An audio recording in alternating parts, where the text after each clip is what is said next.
bring up the band again. So, Alana, thank you so much for being part of all the talks. It's been really great to have you, and like everyone else, I hope that you're doing well, you're living safe, and you and your family and everyone that you care about are making through this really weird time. Thank you very much for being part. Same to you, Jay, and I'm going to be donating right after this. So Rad. Thank you for having me. Thank you so much. Hey, welcome back to Late Night with Jay here on allthetalks.org. I want you to remind yourself that if you haven't yet, spend a few dollars. Go ahead, give. So in a few minutes, we've got our next talk.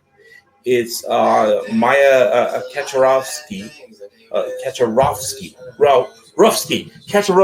So excuse me a second. I am a mangle-mouthed dude from Staten Island, New York. And one of the hardest things sometimes for someone like me is to say things and it not sound like garbage because of just my accent. And so I try my hardest. And so Maya was nice enough to send me a phonetic pronunciation of her name, and I still screwed it up. So Maya, while you get your talk ready, go ahead and share your screen in here, and when we're ready to start in about 5 minutes, it'll be there, but I'm going to vamp for a few minutes, and what I'm going to do first, while I sit here and vibe to a little bit of Drake, is remind you, we had all these sponsors. And what did these sponsors do? They donated money to make sure that we could do this really super awesome event. And if you haven't given $1 or $2 or more, I really think you should. So, like I mentioned earlier, give a ticket to your friend, buy him one. Tell him, get on this stream right now. Watch Maya. Maya's about to do this really super dope talk. Why aren't you on all the talk stream? And you'd be like, I already bought you a ticket. Don't be a jerk. Just go on. At least that's how I would handle the situation. But that's just me. I'm a bit aggressive at times when it comes to raising money. Anyhow, we got a few more things going on tonight, and I want to go through some of the schedule if that's cool with you all. But once again, thank you to our wonderful sponsors. You are all beautiful, wonderful, lovely, gorgeous people that gave money. And in the end, right now, I think money is one of the most important things in this community that we can really give to what's been going on. Right. That's what I think. So let's go over the schedule. Let me bring it up for y'all. But first, thank you, band. Where's Rico? Rico's in bed. Dude has a very, very early sleep time. And I mean, for a 13-year-old pug, when he wants to go to bed, he goes to bed. I ain't going to argue with him. All right, so Maya's got a talk coming up. It's called The Threat is Real, Software Supply Chain Vulnerabilities. We're going to have that here on the East Coast. That's 10:30. And let's welcome in Maya. Hi, Maya. Just unmute yourself if you wouldn't. Hello. Thank you. Hey, so I'm going to continue over the schedule if you don't mind. You can feel free to prep yourself. We've got Maya here at 10:30. At 11, we got a break, and Mike and I will chill out and probably BS for a second. And then Mike's going to welcome the very, very wonderfully vulgar at times Charity Majors. Love a great mouthful of curse words from a talk once in a while. And once in a while you get that, and I appreciate it. And then Mike is going to host Best of Ignite Talks, which there are a lot of great 5-minute Ignite Talks out there in the world. And Mike's going to present a few of them, and you'll all be able to check them out. So first of all, Maya, let's give you a chance to introduce yourself. How are you and where are you calling in from? Sure, I'm in San Francisco, calling in from my place. Awesome. Sorry? I said awesome. Thank you so much for being part. Where are you? I am in New York City, where It's late. it's so weird. But I'm glad to be here and to be able to do something like this with yourself. I'm very, very lucky that we are a part of kind of a community that, we got a lot to talk about, and we tend to talk a lot. But if we can take all that talking and produce it into something that's beneficial to someone other than ourselves or the places that we work for, then I think me and you being part of the big Microsoft umbrella, we can feel a little bit better about ourselves. So for you and the rest of my Microsoft family, I say thank you for being in a way, whether it's GitHub, Microsoft, or whatever we're doing. We're all kind of been dealing with it in our own way all over the country, and so thanks for giving this talk about software. Thank you for volunteering and hosting. I love loving the music that you had. Thanks. I try. So I'm gonna give the room to you, if you will, the virtual room, and we'll hopefully get some questions, and we'll talk a little bit in a few minutes. All right. So please enjoy. Sounds good. Great. So it sounds like I will just get started. So today we'll be talking about software supply chain vulnerabilities. And they are real. That's the whole point of this talk. They are actually things that we have seen happen in the wild and that can exist. So I'm Maya. I'm a product manager at GitHub. I work on software supply chain security. No wonder I'm talking about this topic right now. It's something I find really interesting and really exciting, and because it's such a big real threat that we know we need to go solve in the industry. So we'll be covering software supply chain vulnerabilities. We'll first talk about what a software supply chain is. If you haven't heard that term before or unfamiliar with that term, we'll dive right in and cover specific compromises that we've seen, and we'll cover common kinds of attacks and when they're likely to happen, and how and why these attacks are happening. And we'll close up by discussing what, as developers, you can do today to avoid these kinds of situations. So let's get started. So the reality is today that it's extremely common to not actually really know what's running in your environment, right, as a developer. A large amount of code that a typical organization uses is open source. I've heard anything from 80% to more than 99%, and you don't necessarily know what that actually includes. So though you decide to pull in dependency A for your project, it's possible that A has other dependencies B and C, known as transitive dependencies, and sometimes you don't even know that you have a dependency at all. So you're faced with a situation where you don't actually know what you're running in your environment. And you just can't verify all of that code. It's simply impossible today. So where we've landed as an industry so far is that you need to be able to get some information and manage risk for the dependencies that you do have in your code and the potential vulnerabilities that these dependencies are introducing.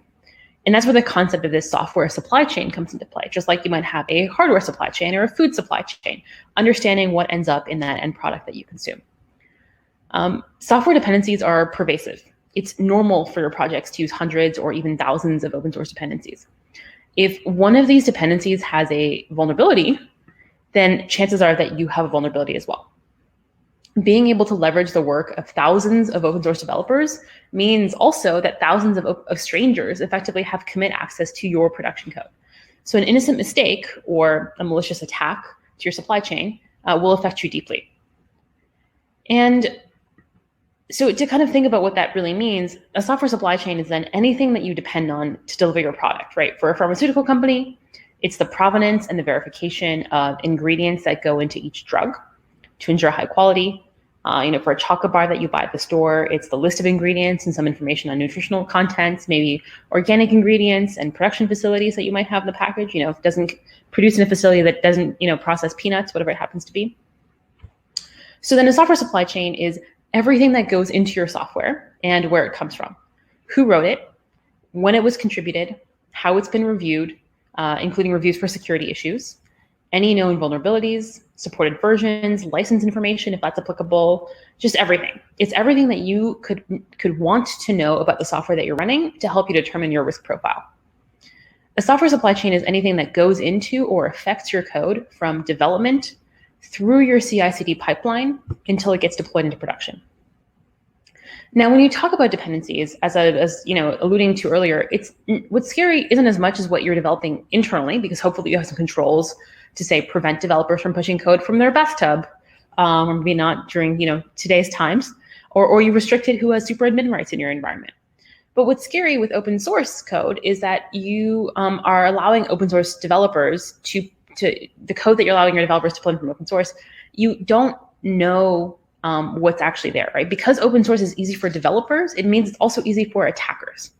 I don't want to scare you. I want you to keep using open source code and contributing to it and working on it. I just want you to do it thoughtfully from a security point of view. What's attractive from an attacker in a supply chain attack is that a single compromise vector can actually give them access to multiple targets. So what developers are purposefully pulling into their code isn't, actually in reality as closely examined as, say, like network intrusions into your environment. So it's a very attractive way of attacking your environment. Okay, so you might have heard security attacks broken down into kind of three components: who the attacker is, like a script kiddie or a competitor or a nation state, how the attack is conducted, and what the attack is attempting to do. A supply chain attack in and of itself isn't usually the end goal, right? It's usually a step towards something else. And unfortunately, or fortunately, almost anyone can conduct such an attack. So instead of focusing on the who, we'll focus on the how, which is what happens to infiltrate your supply chain, and the what the attacker is actually trying to get at. There are a couple of different methods to attack your supply chain, the how. Inserting malicious code directly into a dependency. This could be a purposeful backdoor, known malware, or a known vulnerability, or even introducing a new dependency. This is like walking through the front door to introduce a backdoor. Compromising a build tool, infrastructure tool, or another piece of the CI/CD development pipeline, which again could be yet another supply chain attack. So a supply chain attack for a supply chain attack. It can get a bit meta. Compromising signing keys to make it seem like an unknown package came from a known trusted source, right? Because who verifies those signatures anyways? Compromising a package manager or any kind of other distribution tool for packages to affect several artifacts being distributed in the supply chain. It could be a website used for software updates, like an update server. It could be anything. Compromised vulnerability reporting. So this is basically man in the middling or man on the personing, or sorry, person in the middling, getting myself confused, like a security at reporting address, getting into bug reports, for example, on a bug bounty site, or even getting on a fix or disclosure mailing list for a project. That would allow a malicious actor to find out about a known vulnerability before it's widely announced and patched. Sometimes you've heard of this term called bug door. And the idea is you know about a bug and you can use it as a backdoor, and then you just choose not to fix it. So you can keep using it as a bug door into an environment. Account takeover of a maintainer. So this could be to fake commits, and depending on how signing keys are managed, this might be one and the same attack if they can get access to those keys as well.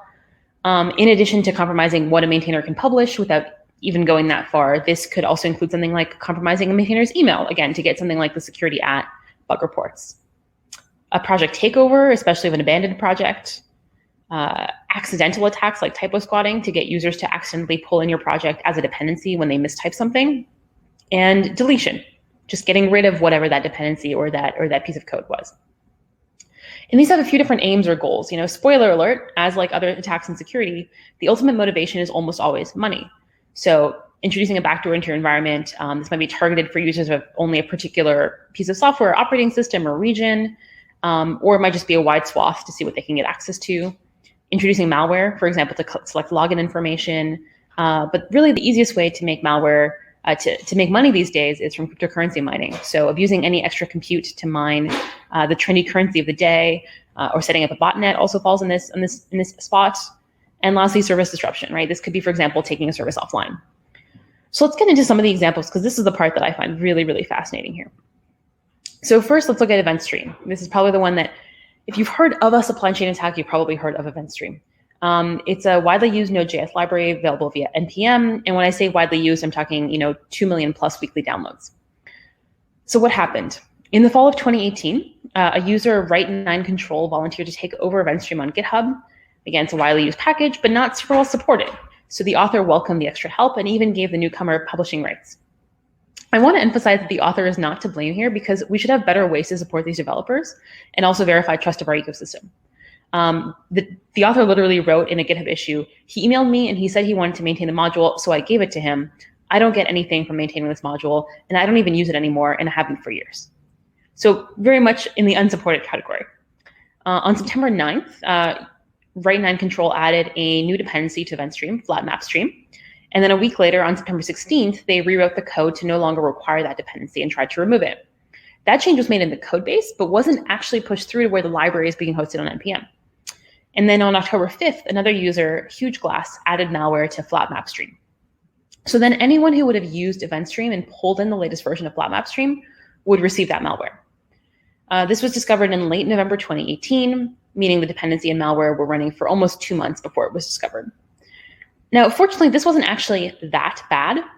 It was bad that we didn't find it sooner, but this was extremely targeted. The malware looked to see if the host was a developer for a particular kind of cryptocurrency wallet, the Dash Copay wallet. And if the host was a developer for that piece of software, it inserted additional code to be distributed into the Dash Copay wallet. The code would scan user deposits to see if their Bitcoin or Bitcoin Cash deposits were over a certain amount. And if so, captured passwords and sent those to a remote address. The malware did, in fact, make it into a handful of releases of Dash Copay. So this was a successful insertion into the supply chain. There's no information that I could find as to whether or not they were actually able to get any Bitcoin from this attack. Next up, ESLint. I love this example as it's again, a software supply chain attack to try to make more software supply chain attacks happen. So a meta software supply chain attack. In the morning of July 12th, 2018, new versions of 2 of the components of ESLint were published on NPM. Within an hour of publication, a user filed a bug against the project and the malicious packages were unpublished. All told, those packages were up for less than 4 hours and a few hours later, fully remediated with new uncompromised versions being published. So what actually happened in that 4-hour time frame when those packages were up, or how did the malicious packages get published? Well, the maintainer of ESLint reused their password elsewhere and didn't have 2FA enabled. So attackers used credential stuffing to generate auth tokens for their account and start publishing new packages. The malicious versions of ESLint would try to connect to and download and execute code found on pastebin that captured the npm RC file, which is typically where npm auth tokens for publishing packages are stored. So the goal here in compromising one npm package is that they were hoping to get credentials for lots more npm packages that they could then go compromise. Since this malware was trying to capture npm credentials, the response to this issue had to be wider than just a single package, right? And in fact, npm took action to revoke all the access tokens generated before the incident. That includes private packages. So if you think of the impact of that, that's huge. That's a lot of potential users affected by the cleanup of a single incident, even though the postmortem determined that only a very small number of packages and users were affected. So as much as I want you to also automate and automatically update all your dependencies, this is a great example of where this would actually have been bad. So for the downstream packages, you should make it as easy as possible to upgrade. But ideally, a human is still in the loop, especially if you're publishing a new version. Using a lock file is another great way of forcing the explicit acknowledgement of any new versions of a dependency that you're using.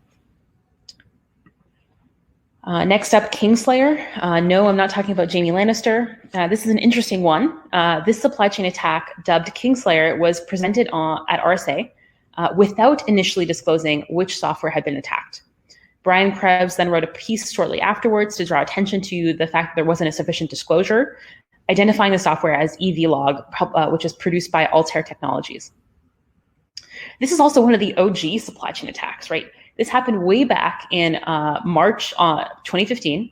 On March 31st, 2015, a website used for distributing the Windows log management software, EVlog, was compromised, with attackers publishing new signed software with the Kingslayer backdoor in that software.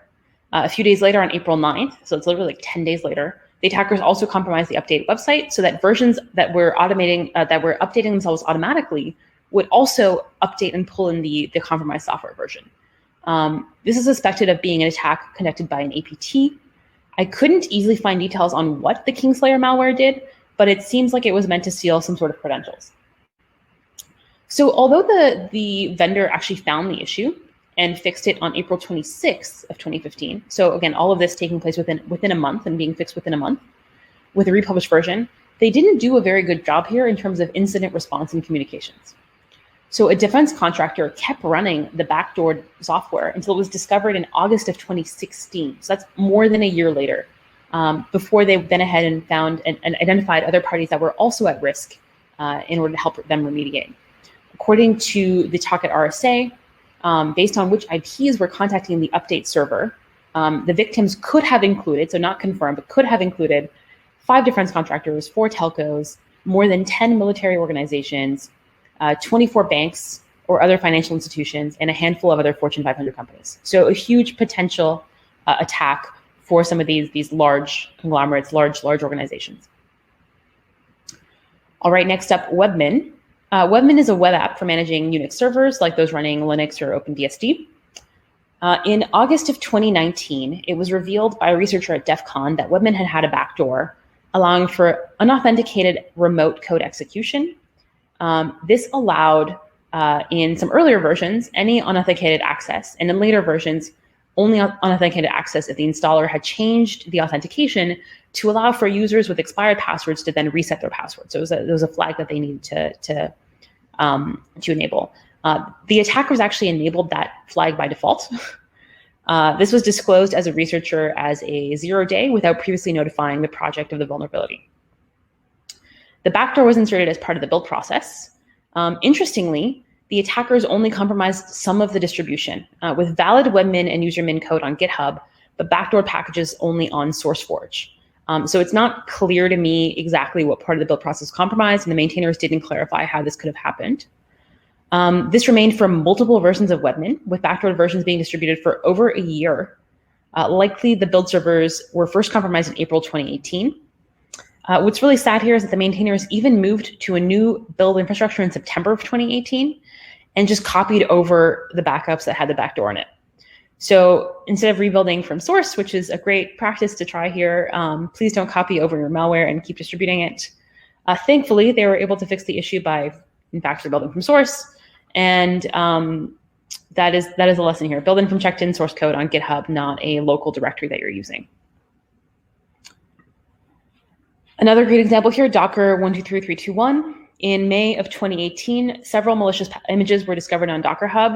Cromtech, which is the research company that found this, found 17 images with plain names like Docker 123321, and those contain malware.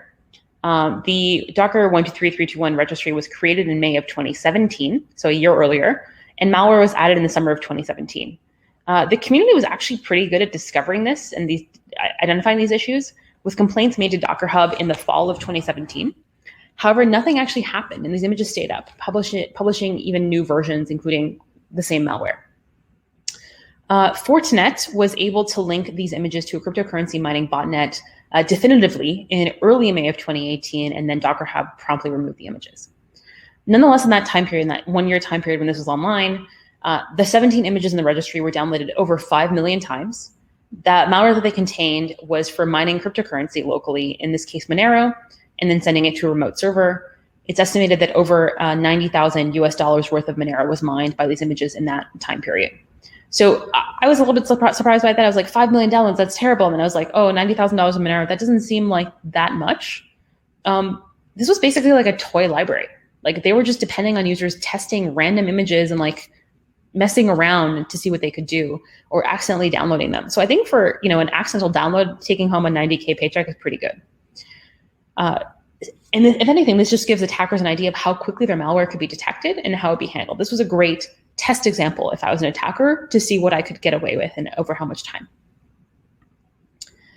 And lastly, LeftPad. This made quite the headlines, and you might not think of this as a supply chain attack, and you probably heard of it. But I want to point out that it is still service disruption.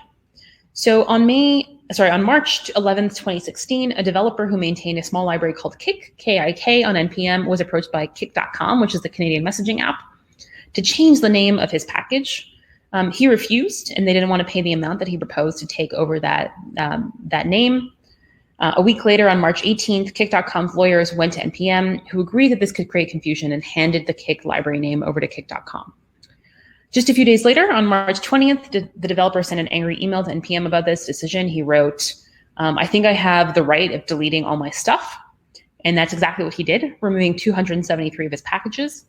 On March 22nd, millions of developers experienced exactly that when their packages would no longer run because they were missing a left pad library, which most of them didn't even know they needed, that the same developer had owned and deleted. It's a tiny function that you could write yourself, 11 lines of code to add characters at the beginning of a string, but so many other packages depend on that to be able to function. 2 hours later, NPM made the controversial decision to republish the deleted package. This wasn't a malicious attacker, like I said, and so it's weird to think about this as a supply chain attack, but I do. The developer himself was mad. I don't think he understood the impact this would have. It's more about just showing how interconnected all of our software is and how few know the dependencies that they truly depend on, right? Like the developer didn't know this was going to have the effect that it did. Users didn't know that they were using this package. It caused major service disruption, right? That's still something that I would be worried about happening in my environment. So looking at some of these together, right? I only picked 6 attacks. This isn't a complete overview, but more of a reminder in case you didn't realize, like we've been seeing these attacks for a long time. Since at least 2015, supply chain attacks that affect server software have been occurring in our world. And there's a lot more examples that I could have listed. This is just 6 of the examples that I chose to focus on today. So now that I've sufficiently scared you all and told the great stories that I find very interesting, what should we be doing, right? As much as we want to think that we're all going to be dealing with the next super scary, crazy supply chain compromise, if you have a software supply chain security issue, it's probably your fault. Did you forget to update your dependencies again? This is about basic hygiene, right? Reviewing and patching your dependencies. Boring, super boring, but that's it, right? White Source found in the latest State of Open Source Vulnerabilities report that 85% of open source vulnerabilities have a fix available at disclosure. All you need to do is apply them. And that's why this is boring advice that people don't want to follow. It's like brushing your teeth or washing your hands for 20 seconds, right? We all know that we should be doing this. We should be following what our dentists and doctors tell us, and our security teams tell us, but it's still hard to kind of wrap your head around sometimes. So let's talk about what you can do as a developer. Like I said, boring advice, but you should really be doing it. First, figure out what your dependencies are. Now that can be kind of hard. If you're running on GitHub, there's a feature called Dependency Graph that lets you see these things. If you're a developer of a package, explicitly declare your dependencies. Consider using a lock file and keeping it updated. Next, and this is the step that everyone's too lazy to do, but remove your unnecessary dependencies, right? You don't have to patch something that you don't have. That's like the Zen art of patching. Don't patch things that are not in your environment. So for example, if you're using containers, use a scratch image or a minimal base image. That's a great way of getting rid of things that you don't actually need in your environment. Automate security updates. If you can, automatically pull in security fixes for your code, right? I know I said earlier in one of the examples, there are some cases where you might not want to do that. For example, if you're automatically then publishing or not having a human review anything that goes on. But this is so important. And if you take one to-do away from this talk, it's do this. If your testing isn't good enough that you feel okay automatically pushing security updates, then please pay close attention to security advisories, security advisory emails or alerts or Twitter or however you get your latest vulnerability information, and know that you can patch, right? Just because you're not patching on a regular basis, you want to make sure that you're actually using a recent enough version that you can apply a patch, like that the patch will come out for that version, and that it's not disruptive to your environment to actually apply that patch. Because if you have to do something urgently, you want to be able to do it. Testing out your patching and deployment pipeline, great activity to do in quarantine times. Great thing you can go spend a couple hours on and see if you can patch something. And lastly, verify if and where you can what your dependencies are that you're using. If you're part of a big company, conduct your own audit. Publish the results in a way that's respectful to the maintainers. Run tools like NPM audit to verify your packages before you pull them. Scan your code and packages for known vulnerabilities. Check the checksums of what you actually pulled to verify that that's what you expected. Check the signatures. Like do that check that you would want to be able to do to have trust in your environment, in your dependencies, in your code. So it's really boring advice. Remove what you don't need, patch what you do, and do it regularly. Patch. And if you're using GitHub, there's a couple features here that you can use to address some of these things. Security alerts notify you of vulnerabilities in code dependencies that you have. Automated security updates generate a PR to actually move you to a fixed version. Those are generated automatically when a new vulnerable dependency is found. And these work for various environments, various ecosystems, including Composer, Maven, NPM, NuGet, pip, and Ruby gems.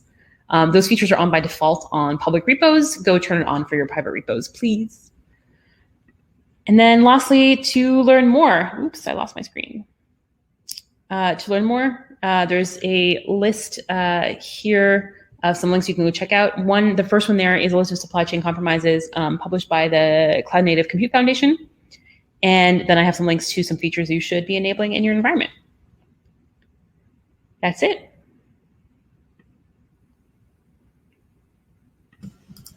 Hey, sorry about that. I was trying to reshare No my screen to come back in and made a little silly mistake.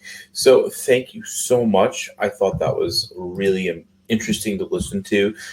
Security remains so important to all this, and one of the things that I really enjoyed hearing were about the supply chain attacks. Specifically, one of my favorite ones, obviously, is LeftPad.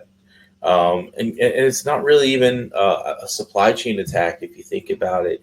It's simply almost in the same way that Seth from Google, when he removed his chef. Seth had issues with who was using his package downstream. He was like, yeah, and I'll take this offline, right? And change licensing and things like that. Like I think developers can do these things for various reasons, right? Yeah, I love Seth, and I think one of the things that I got the most out of it is that sometimes you make decisions about the code that's used that you create, and it has repercussions, and sometimes those repercussions are to some's benefit, some's it's not quite as much, and so that's something that it's really interesting to learn about through how you can't just always be prepared for the obvious intrusion.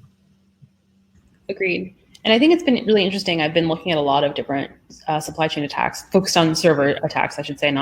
There's also attacks to like put things in a Apple App Store app, or like into some piece of remote software that you'd use to like anyways. I'm looking at mostly on the server side, and it's interesting to see how often this is just caught by the community. Like the people who are finding this are people who are going, that looks weird. And we're really lucky when that happens within an hour or 2 hours or 4 hours of something weird happening, right? A lot of the time, though, it's people aren't paying attention because everybody has too much shit going on. So it's good to see people step up and pay attention where they can be paying attention, but we can't expect that to happen, right? We need to be able to verify this stuff, automate this stuff, so that we don't have to rely on humans to be doing this work for free. That's really a great point, and I think that we don't sometimes think quite as deep when we start prepping. We think a couple levels, but we like how many OSI layers we have in the stack. You sometimes have to think about all layers, and when you think about security, sometimes you have to peel it like an onion. Got to get through all the layers to make sure that you've really secured all aspects of not only your business, but the applications that come along with it. So, hey, Maya, you want to help me close the section of the evening? Sure. I'm going to put on, I like Run the Jewels. I'm a big fan of them. So let's...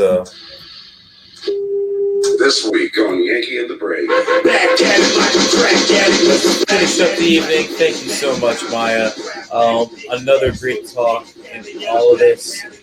I really appreciate you being part of this. And is there anything you want to share about anything you're doing, or anybody you want to say a big thanks in all this to?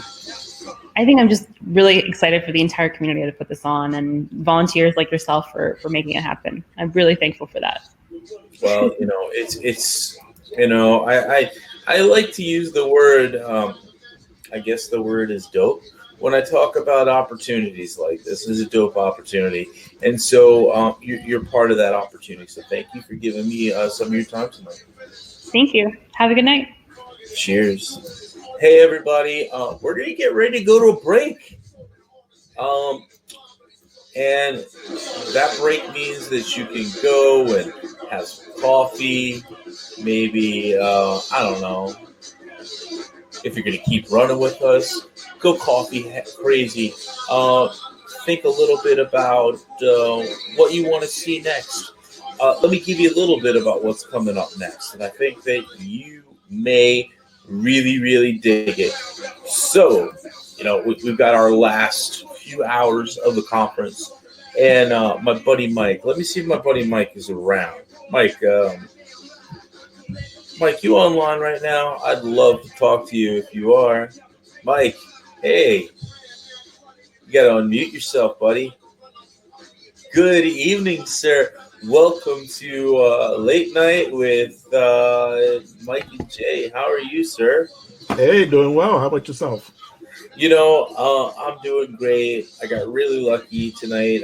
So many cool speakers, people that really seem to have great information to share with us, and I just feel very, very happy that I got to be part of this tonight. And so, why don't you tell us a little about what you got coming up after the break? Yeah, well, we got coming up Charity Bangers. Very interesting talk about observability. Then I'm going to try to do like a Siskel and Ebert type review on Ignite Talks. Oh yeah, yeah, and then we're going to have another session. It's a pre-recorded session by Dirk Lehman on trust as the foundation of DevOps, and we go into a break before we get into the next round of speakers. Yeah, we got Sharon, Yeah. and Sharon comes on and kind of helps take over towards the end, and then we can have coffee with Patrick. Coffee with Patrick. That's right. It's gonna be like, I'll be honest, it's gonna be 4:30 in the morning for me. Then I'm gonna be up. I'll be sleeping.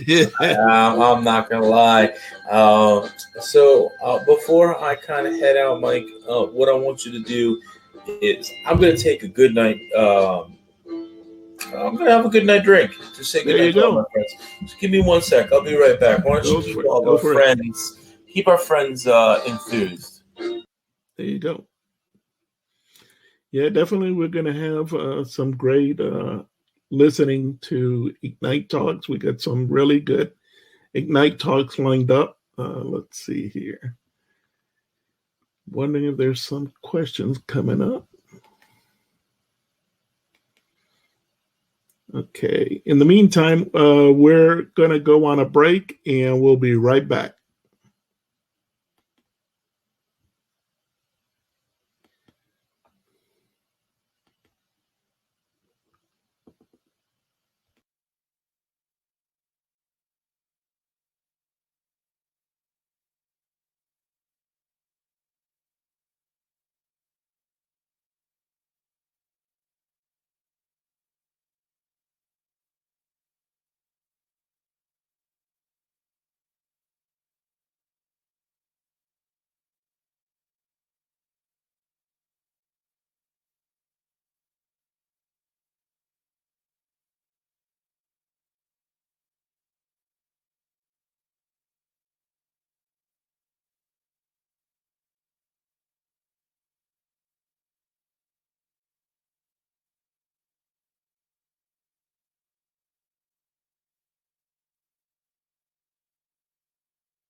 Hey, Mike, how are you? Hey, how you doing?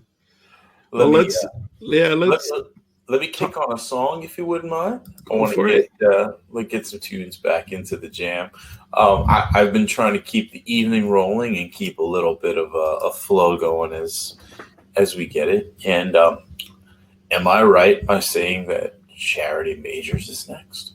Yes, she is. She sure is. Well, you know what? I am really, really happy to hear that. Charity is one of, I think, tech's Yes. coolest speakers. And obviously, we are super lucky to have Charity part of what's going on tonight. Right. So I am sorry to all of our folks. I had my drink already. I won't be able to share it with you, but I will put on a track. I like this one. It's a lovely song. It is by Bust my Jay-Z. There you go. Song Cry by Jay-Z There you go. from Unplugged Live. So I think what we're going to do, Mike, Charity's running a little late, and that gives you and I a little time to talk about some of the things that have been going on today. Obviously, this has been an amazing session. I should say, conference of talks. There have been so many of them, and a lot of really smart people. Have you seen anything over the day that you thought was just kick ass? Oh man, what I thought was kick ass was this guy called Hano on a Java channel. Mm-hmm. He was playing a guitar at the same time he was doing the I presentation. saw that. Oh my saw gosh. that. Impressive. Wasn't that great? Yeah. It was this whole musical code. I remember one of the things, and he would go from one tune to another, just break into it. So do you remember this part? So let me show you this. There was this, and I guess that it's cool that we can do this with some music. So hold on 1 second. So there was a part where he said, "You're either a person that says this." Let's see it. Yeah. So when you hear this, you only think of one or two things, and it determines who you are.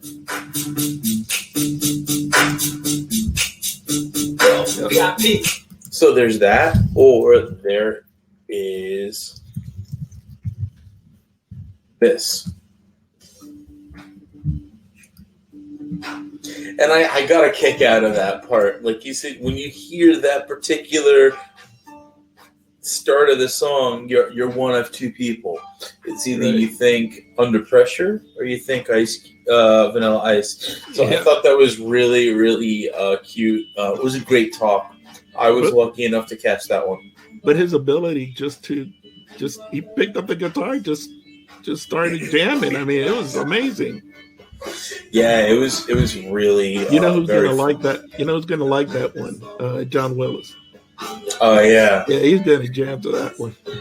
Absolutely. I mean, we're really lucky. Everybody's so talented in what we're doing, and I want to give everybody a chance just to let me just hide us for a second. Let's stop my camera. No, that's not how I do it. How do I get rid of me from here? Oops. Let's see. I just wanted to show everybody our sponsors for a second. So I'm going to just kind of show everybody. Let me see how I can do this. Hey, look at us there. We'll figure it out. This is, anyway, I want to thank all of our sponsors. There we go. It's this way. Sorry. These are all the sponsors that have been part of what we've been able to do today. And I think it's really, really great that all these different companies have contributed to be part of all this. And so, you know what I really think you should do, Mike? And I think I want to help you out. I want to help you out with something. How about I start off with the slide deck and give the first Ignite. introduction to the first Ignite. And I think that's a good idea. Let's let me pull it up here. Let me share it real sure. quick. Yeah.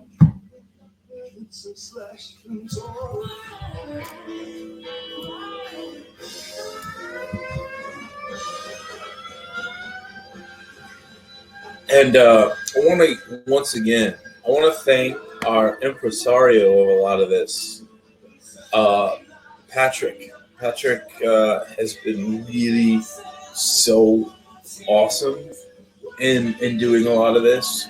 So once again, let's give him a little round of applause. The whole Snipe team. Absolutely. The whole team, they've been awesome. So you want me to give you a little intro to this week in the movies? Yeah, why don't you? Let me find this week at the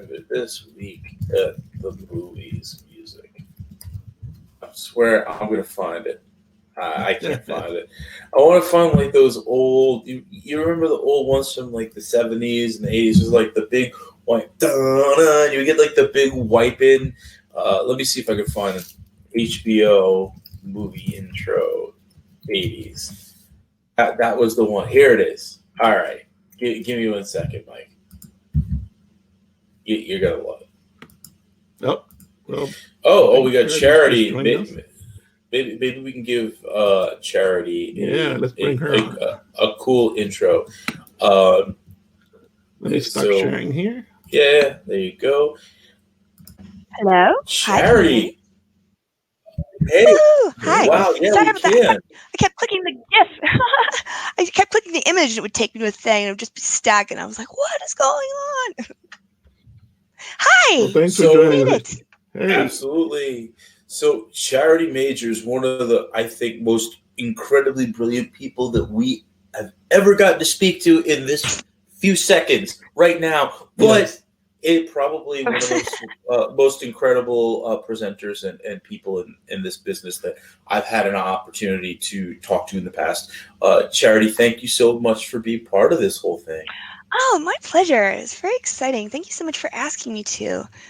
How's everything on your side of the planet? Just want to make sure that you're doing well as doing well with tech.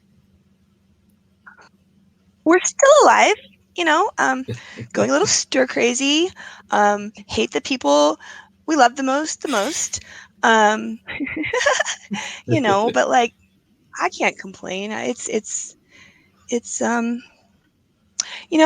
was raised fundamentalist. I've been expecting this to happen my entire life. Like, I was homeschooled, so I sat in a house with my family every day for like day in, day out. And so this is kind of normal for me in a really terrifying way. And I've been a pandemics nerd ever since I was in my early 20s. So I've just been like, what's taking so long? And this doesn't seem very lethal. So, but my thoughts are mostly not helpful to people, so I don't really talk about them. Fair enough. It seemed like every other year there's something. There was SARS, now always something. I mean, this one is more contagious than most, but way less deadly than your average pandemic.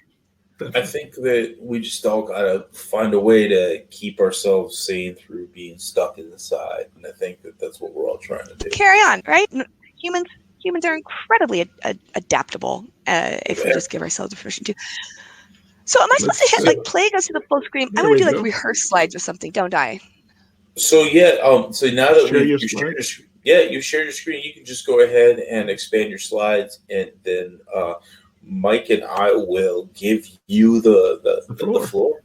Okay. Rehearse slideshow. That's what I wanted. No. I guess I just want to expand the slides, huh? Yeah. Okay. Hey everybody, before I head out, I want to say thank you to you all, and to make sure you donate, secure your donation, make your donation, allthetalks.org/tickets. Mike, Charity, I want to wish you all a awesome evening. Be safe and be vulnerable wherever you are. You too. Take care. Have a good evening. Rock out. Okay, so let's see. You need some help there? Of course, best. I just What's the best way to get my slides to show in full screen if I'm... Maybe I should Did you? just... No, I can't. It should what?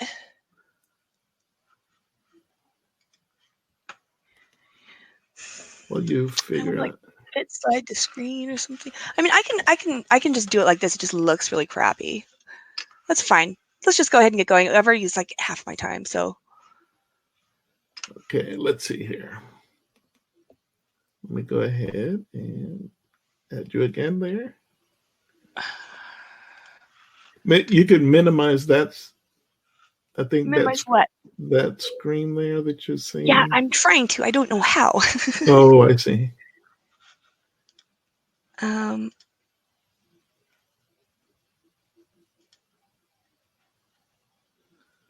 about that? That helped. Let's just get going. I don't know how to make it any better than this. That's fine. My slides aren't super complicated. But you want it. What I could do is hide the screen, and you could just we could just talk through it, or you could just talk through it. No, it's really fine. It's okay. No.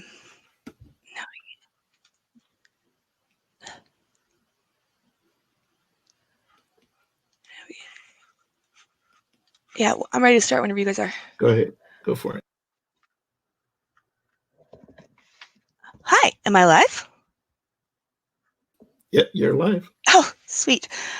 Okay, welcome to the show of Charity is very confused by graphical technology.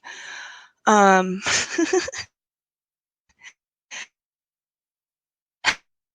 the screens even work. Doesn't really matter. It's pretty basic. So let's see, is there a like fits? Aha! That's what we wanted. Fit slide. Sweet. Hi.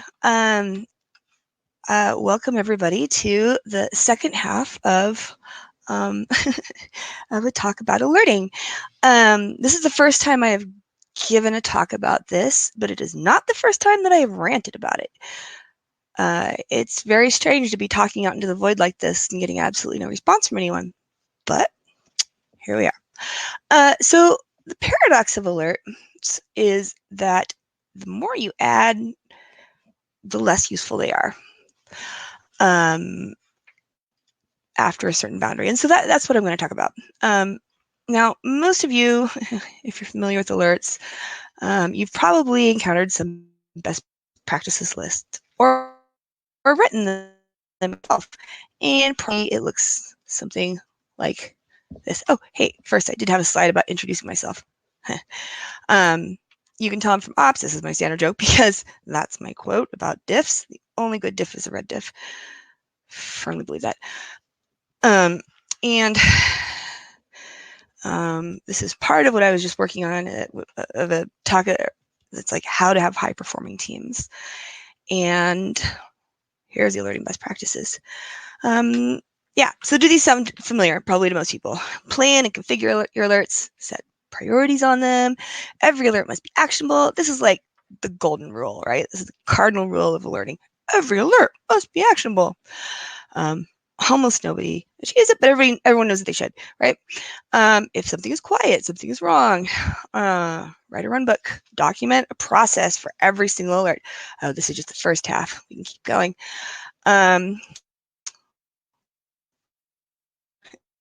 Metric work and research, blah, blah, blah, build a dashboards, monitor server health.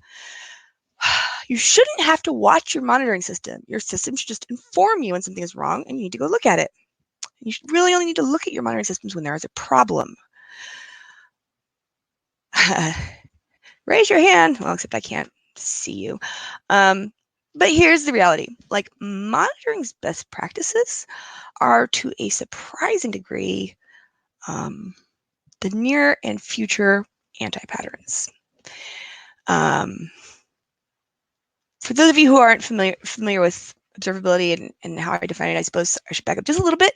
I think that the best definition for observability is the one that is, derived and descended from our cousins mechanical engineers, control systems engineers, for whom this is like an actual mathematical thing. Like your observability is a mathematical dual of your controllability.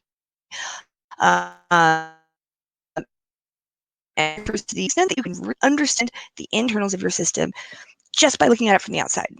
Any state, no matter what it's doing, can you analyze it from the outside? And I think this is incredibly powerful.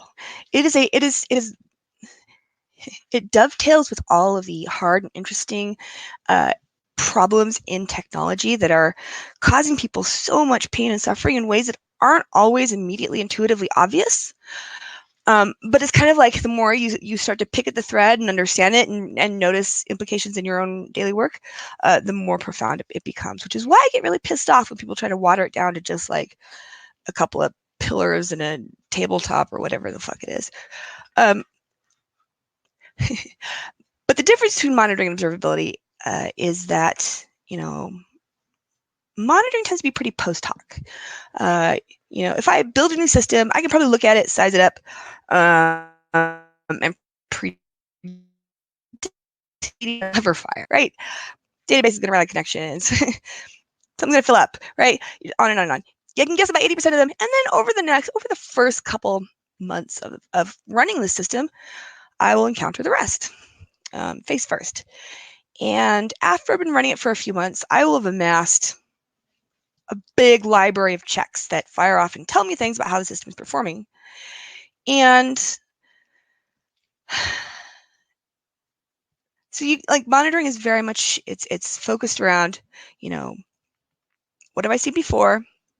And creating thresholds for good systems that resemble those things, which for a long time was great. It was all you needed, right? How many times a year would you really, truly encounter something brand new? 5 years ago, 10 years ago, it happened like twice a year, where it'd just be like, all hands on deck. We have no idea what's going on. And if you look at it, the way we quote debugged was by getting alerted, looking at it, applying our superhuman, pattern matching skills to the library of past outages that we had encountered and going, it looks like that one. Boom, and going and testing that hypothesis by looking for that symptom, right? And if it wasn't that, back to the database. Looks like that one. And I loved this. I loved being that wizard. I loved walking into a room, looking at the dashboards, going, it's Redis's fault. When it said nothing about Redis there, you're just pattern match. It was super fun. It was also super bad for the team. They couldn't, follow that intuitive leap. That was scar tissue speaking. And observability gets us back to an older and I think more dependable way of working through problems, which is you start at the top or at the edge or someplace and you just steadily take one step after the other. And okay, example, and I recognize I'm spending a lot of time on this, but I think it's actually important. Example being, I might go, oh, it's Redis. Jump to the end, test it. Look at Redis. Is it up? Is it down? Is it slow? Have I had connections, etc.? And yep, it was Redis. With observability, I might have started at the edge and gone, there's a lot of errors. Where are they coming from? Breakdown by endpoint. It seems to be mostly these three endpoints.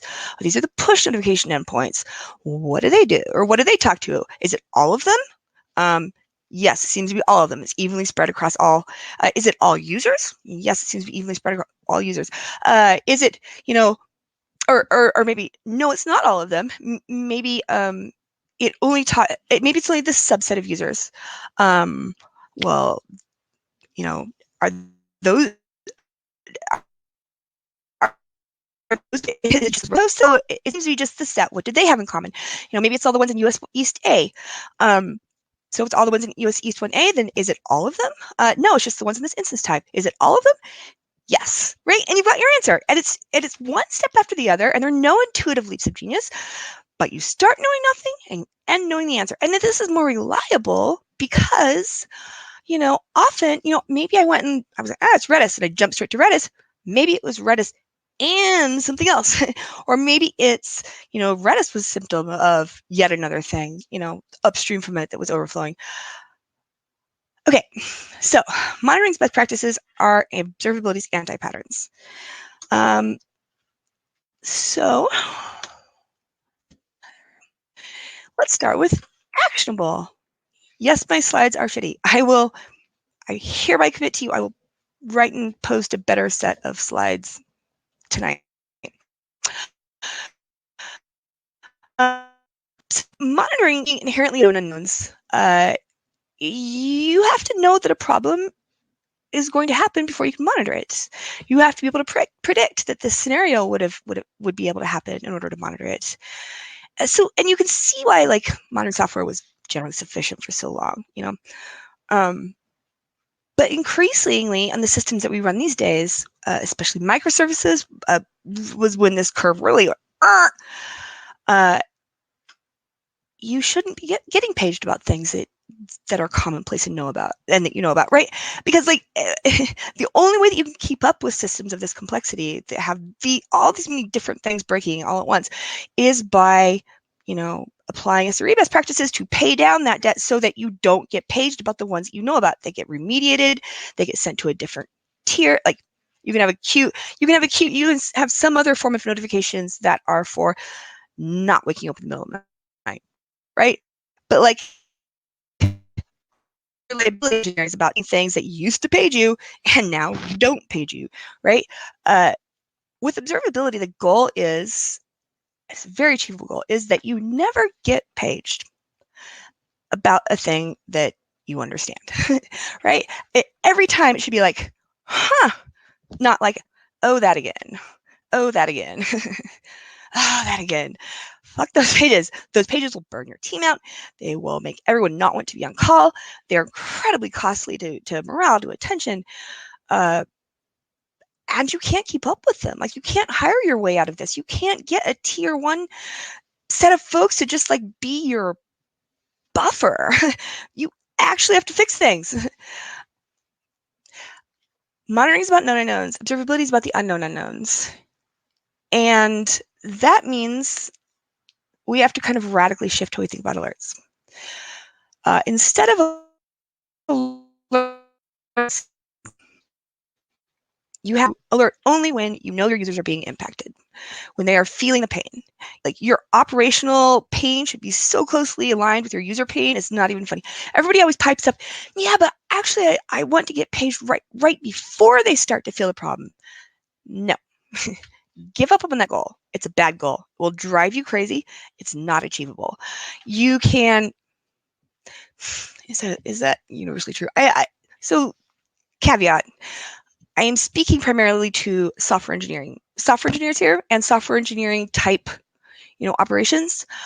Absolutely, if the disk is filling up at a certain rate, you should page yourself before it fills up and starts affecting your users. In my mind, I pretty clearly delineate between. It's not as clear cut as this, but you use monitoring to monitor infrastructure stuff, and you use observability. You use observability to the software that you're writing. Monitoring has for things that is generally for things that have a slow rate of change, and increasingly they're just things that could be outsourced to AWS, to a third-party provider of some sort. And the observability stuff is stuff that you cannot outsource because it is your business's reason for existing, right? It has a high rate of change, high degree of complexity, and a very low degree of predictability. And so I'm glad I'm talking this through. I hadn't actually really teased that out in the structure of my own mind. And so in the context of, writing software, I'm not going to tell you should adopt SLOs. You should do SLOs. There are ways to do it without going whole hog in SLOs, but really you have to tightly constrain the alerts that you're willing to send to, are my users in pain? You just do. Let's see. Documented. It's a cute. It's a great idea. But I really think of I think we're behind when it comes to instrumentation, because I think of instrumentation as your documentation, your runbooks for your code. Yeah, you comment your code, but that is for the humans who are like talking to each other in the code. And this is for the people who are running your systems. Like, instrumentation is your code's self-documenting function for future you at 2 a.m. who's had a couple beers and has to figure shit out. So be kind to future you. Document by instrumentation. Yeah, am I supposed to be getting a 10-minute warning? Because it's like 4 minutes left according to my clock, but I thought I was getting a warning. Am I going to get cut off at? I don't know. Okay, I'm just going to keep talking until somebody tells me to stop. So they're a lovely ideal, but in fact, your code is changing too fast for you to document. It's like somebody assigned you a bug in the tracker, right? What are you going to go do? Go write an alert and some documentation for it, or are you going to go fix it? I assume you're going to go fix it. Again, it's like getting back to that whole, each time you get alerted, it should probably be for something new. Because things are changing all the time. Now, I do think that one form of documentation in a microservices environment is non-negotiable, and that is almost like dating profiles for each service. Here's my name. Here's what I do. Here's my point of contact. All right, that's less useful in that metaphor. But like, here's a good starting point. Here's who I interact with. Here's the data sources that I depend on. Right, this stuff is not changing frequently. It's incredibly important. Everyone needs to know. 5 minutes. Thank you.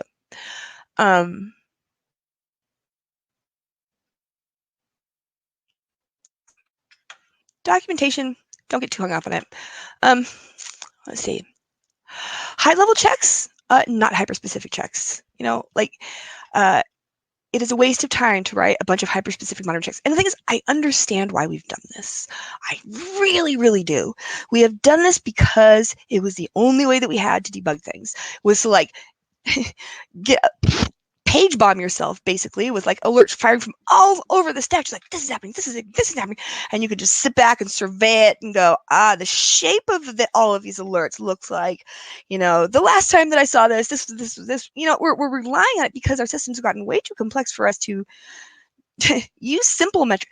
But like, that is not debugging. That is not debugging. That is a crutch. It will screw you and your team over. Again, there is a place for hyper-specific checks, but it's not.